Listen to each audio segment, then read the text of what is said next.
augmentation meeting. Date, of course, June 29th, 1 p.m. And could we have the roll call, please? Yes.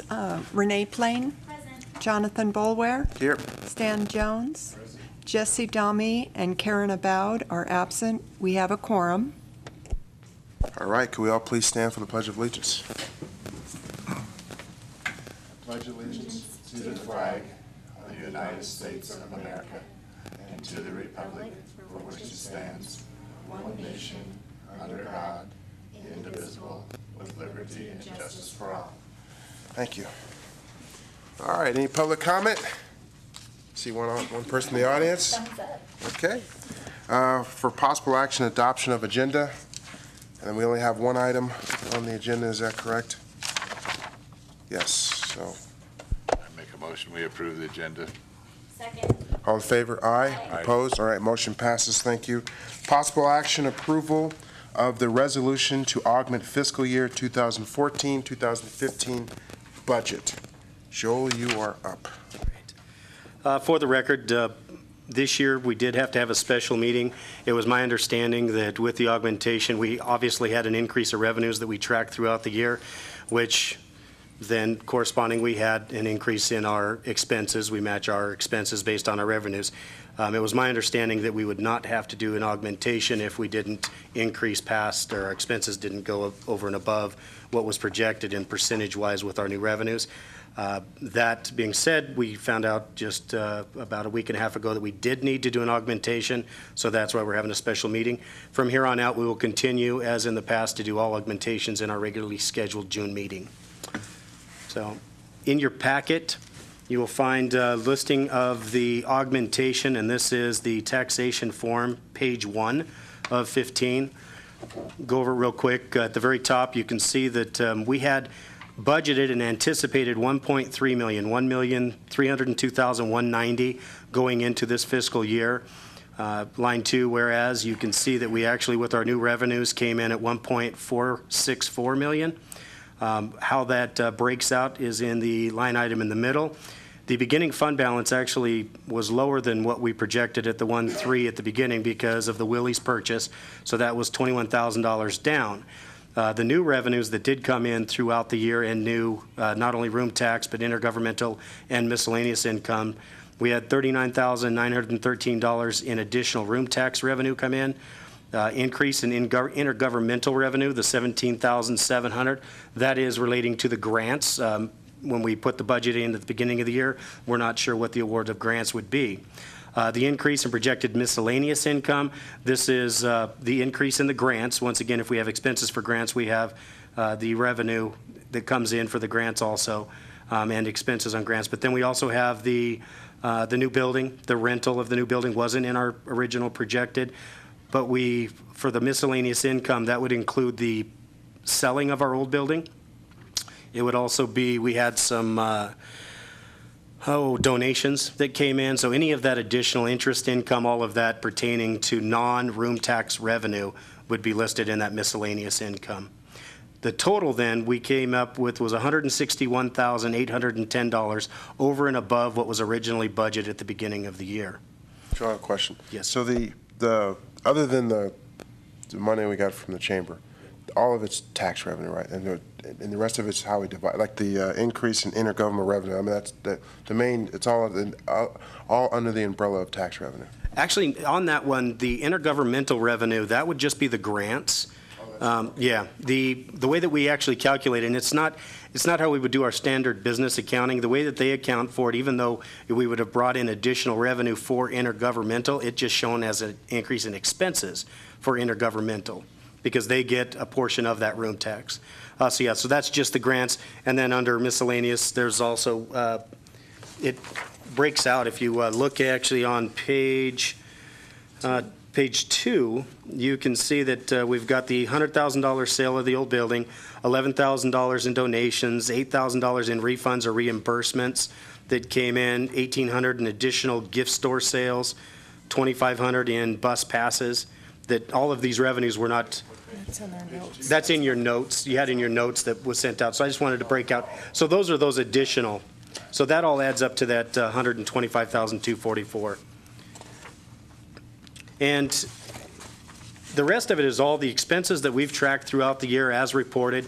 The only thing I did want to state is in this augmentation, although we are reflecting the new revenues, when we do a comparison to the expenses, we're showing a comparison to the actual projected, budgeted expenses. I'm not showing year-to-date expenses. Our year-to-date expenses are actually a lot lower than what we're projecting.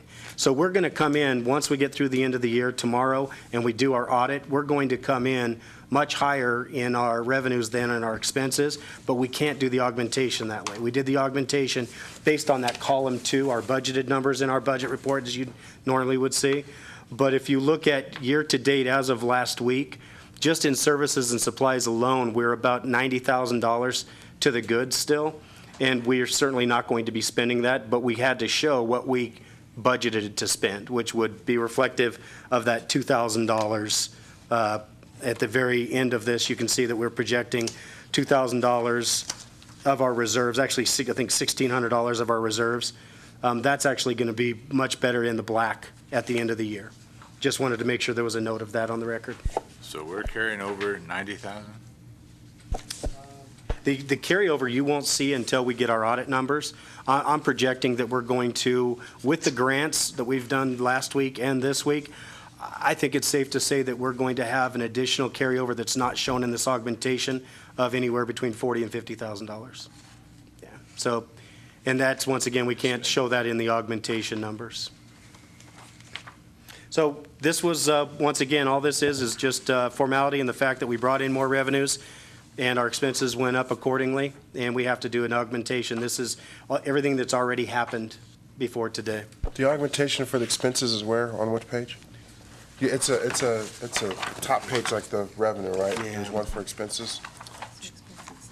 This just shows Yeah, how much expenses is page 3 of 4. Expenses Actually, is- 4 of 15 is where it would be.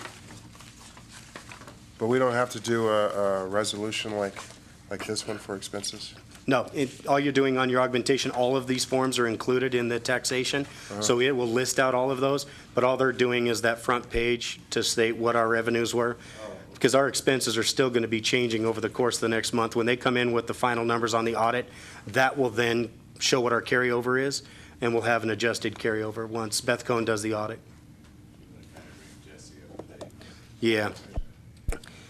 Real quick, just stated at the beginning that the augmentation, it's usually we would have this augmentation as part of our standard June meeting. I'm sorry. Oh, okay. I took it to page 1. You bet. So on page 1, the reason why we're having to have a special meeting is I was incorrect in my understanding of how the augmentation worked. Our expenses, we originally at the beginning of this fiscal year had said that we would be about $17,000 into our reserves based on the first projection of revenue at $1.3 million. A lot's changed in the function of how we did business this year. Rent came up, so we had some additional expenses, but actually our revenues went up higher percentage-wise than our expenses did. I thought that at that time you wouldn't have to do an augmentation. We still have to do the augmentation, so that's why we're having the special meeting. On page 1, as you go down, you can see that we actually had anticipated $1.3 million, $1,302,190, whereas we actually brought in $1.464 million is what the projected number will be for the end of this fiscal year. Ending tomorrow. Ending tomorrow. Okay. Yeah, and then continuing down. So once again, these numbers, we have to do the augmentation, but they're going to change because we don't have all of the room revenues in yet, but that's where our projection is going to be. Our expenses are projecting where we had said 6 months ago we would be. We're not anywhere near that, spending that amount. So that'll change much better than what we're reflecting in the augmentation. But we have to do this before June 30th. So I'm still saying that when we get our audit, I'm pretty comfortable saying that will be about $40,000 to $50,000 to the good based on what we've spent as of last week. We were close to $90,000 to the good in our services and supplies. We were still below what we had anticipated in our salaries and benefits also. So this augmentation is just, once again, based on the fact that we brought in $161,810 of additional revenue, both through room tax, additional grants we received, and miscellaneous incomes that would be from the sale of the property. We had some donations that came in. There was some reimbursements, additional revenue that came in through the gift store, and some additional interest income. I think we had almost $1,200 in additional interest income this year. So that would all be in that miscellaneous, the $125,244. So, yeah, the majority of the room tax, and once again, our expenses are reflected on that too, because it ties into our intergovernmental that we have to spend out, but it's just the fact that we brought in so much more room tax this year. So that's it. I can, certainly go through if we need to. In addition to it, you've also got in your packet, the V&T capital projects. Once again, that is 100% because there's no expenses related to it. The augmentation is strictly for the additional room tax revenue and interest. They received more interest this year because of the additional money that came in also. And it's in the city's money. Yep. And the city's actually doing our investment for us, and with that, we've all received a lot more interest income. But if you see that, and I think it would be page 7 of 15 in your packet for V&T capital projects. Once again, final budget, we had said $283,250. We brought in an additional $11,614 because of the increase in room tax revenue, bringing the total revenue to that funding source to $294,864. Interest income, we had projected $310, and we actually brought in $1,205 more than that. $1,515 is what came in to the V&T capital project fund. And mirroring that then also was the under Schedule B capital project fund, which would be 12 of 15. Same thing. We brought in $11,614 in additional room tax revenue that went to the capital projects for the V&T fund. And the interest income was actually lower, though. The interest income, because of the balance in the carryover for that account, was only $802, but that's more than the $270 that was projected. So it's actually one of the better ways to have to do an augmentation. I certainly don't want to ever come and do an augmentation the other way. If we get to that point, as we've said, we reflect our increase in revenue with additional expenditures. If we ever see a decrease in revenues, we certainly will see a mirrored decrease in our expenditures. So. Great.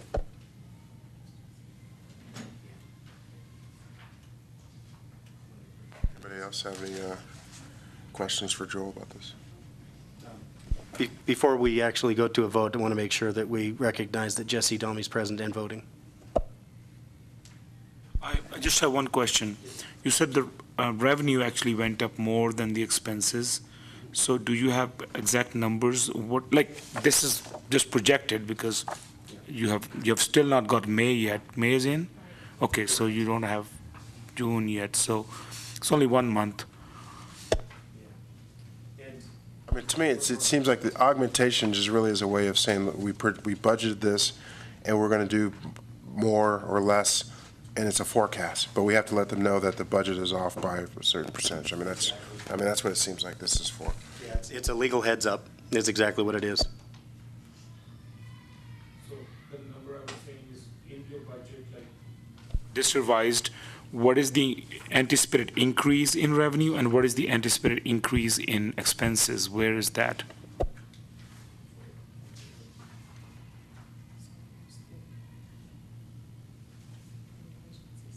I'm trying to find out how much money we are making from that increase.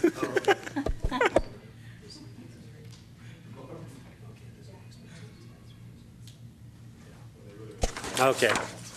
So, and once again, I'll go over also, although we're using what our budgeted expenses were going to be, we're certainly lower than that. Once again, you saw that we had 161,000 of additional, almost 162,000 of additional revenue that came in. And on our expenses right now, I can say that we had budgeted, final budget, revised expenditures came in at $519,334. Now that's based on what our budgeted numbers are. I can tell you right now that the total for expenditures where we're at year to date, and this does include some of May, we're only at $496,520. So that tells you where that difference is so far. And we had a little bit we spent last week on some end of the year grant projects. and there's nothing that we're going to be spending today or tomorrow. So that tells you that reflectively, once we do our audit, you're going to see, once again, I said, I think we'll be about 40 to 50,000 to the good. Originally, we had budgeted, we'd be about 17,000 into our reserves this year. So that'll be the end of the year numbers. So a net increase about 35. Yeah, exactly. Okay.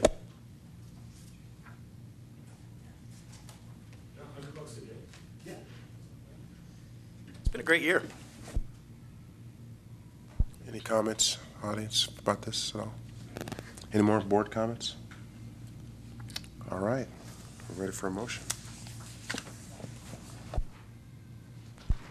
I move to approve the resolution to augment the Carson City Visitors Bureau fiscal year 2014-2015 budget. Second. All in favor? Aye. Opposed? None. Motion passes. Thank you.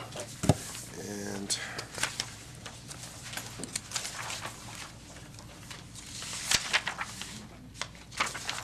all right, any final public comment? All right, seeing none. I guess I might as well just say, Sandra, any comments, really? That's what it boils down to. Any other board comments or announcements? No. Then the only action is to adjourn. So moved. All in favor? Aye. Opposed? Meeting is adjourned. Thank you.